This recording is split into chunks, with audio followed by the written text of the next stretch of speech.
Assalamualaikum warahmatullahi wabarakatuh. Nama saya Dini Puspitasari dari kelas 1B Akuntansi Manajerial Politeknik Negeri Samarinda. Di video ini, saya akan membahas topik terakhir yaitu topik 11 mengenai pengawasan.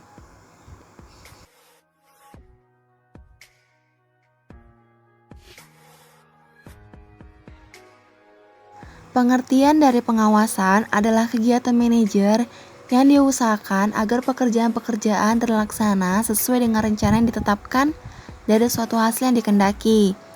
Nah, pengawasan sendiri itu merupakan fungsi terakhir yang harus dilaksanakan dalam manajemen. Nah, definisi pengawasan yang pertama itu menurut Harold Kohns dan Krill O'Donnell.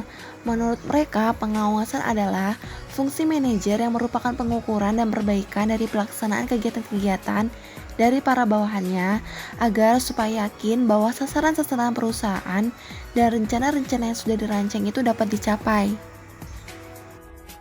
Selanjutnya yang kedua, menurut George R. Terry.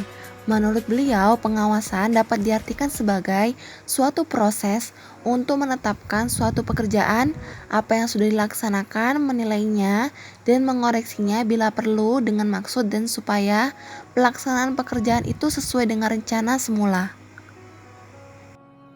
Adapun yang memberikan definisi lain tentang pengertian pengawasan, ada yang menyebutkan bahwa pengawasan adalah usaha untuk dapat mencegah kemungkinan-kemungkinan penyimpangan dari rencana-rencana, instruksi-instruksi saran yang telah ditetapkan. Ada juga yang menyebutkan bahwa pengawasan adalah kegiatan manajer yang diusahakan agar pekerjaan-pekerjaan terlaksana sesuai dengan rencana yang ditetapkan dari suatu hasil yang dikehendaki. Berikut ini adalah tujuan fungsi pengawasan, diantaranya yang pertama, adaptasi lingkungan, yang kedua, meminimumkan kegagalan, yang ketiga, meminimumkan biaya, dan yang keempat, antisipasi kompleksitas organisasi. Pembahasan selanjutnya mengenai proses dasar pengawasan. Yang pertama ada menciptakan standar. Nah, standar adalah suatu kriteria untuk mengukur hasil pekerjaan yang sudah dilakukan. Biasanya, standar dibuat berdasarkan pada suatu kondisi atau kemampuan kerja yang normal. Proses dasar pengawasan yang kedua yaitu pengukuran atau penilaian pelaksanaan. Hal ini untuk mengetahui sampai berapa jauh perusahaan, di mana bahan-bahan yang digunakan, tenaga buruh yang dipakai, jasa-jasa yang diberikan, serta barang-barang yang diproduksi.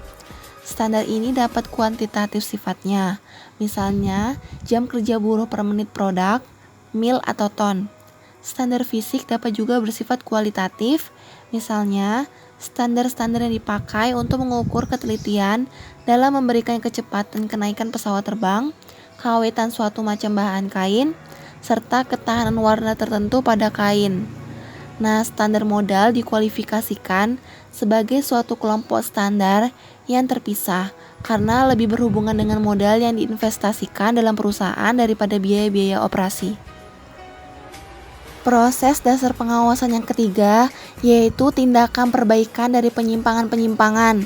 Tujuannya untuk memperbaiki dan menyempurnakan segala kegiatan, kebijaksanaan, serta hasil kerja yang tidak sesuai dengan rencana atau standar. Pembahasan selanjutnya mengenai standar pengawasan.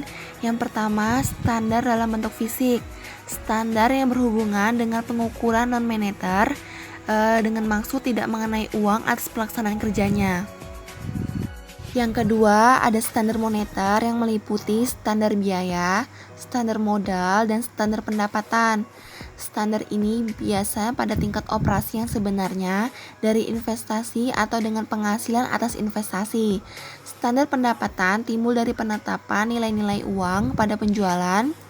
Standar ini dapat macam-macam seperti pendapatan per mil penumpang bus sampai pada penjualan rata-rata tiap pembeli dan penjualan per kapita tiap orang dalam suatu daerah pasar tertentu.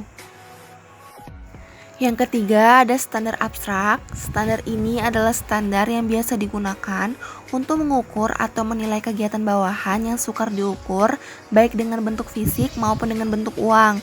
Misalnya untuk mengukur kegiatan bagian atau kepala bagian, hubungan kemasyarakatan, atau mengukur sikap untuk menilai sikap pegawai terhadap perusahaan kita mempergunakan standar abstrak ini. Seperti yang pertama, banyaknya keluhan-keluhan pegawai yang disampaikan.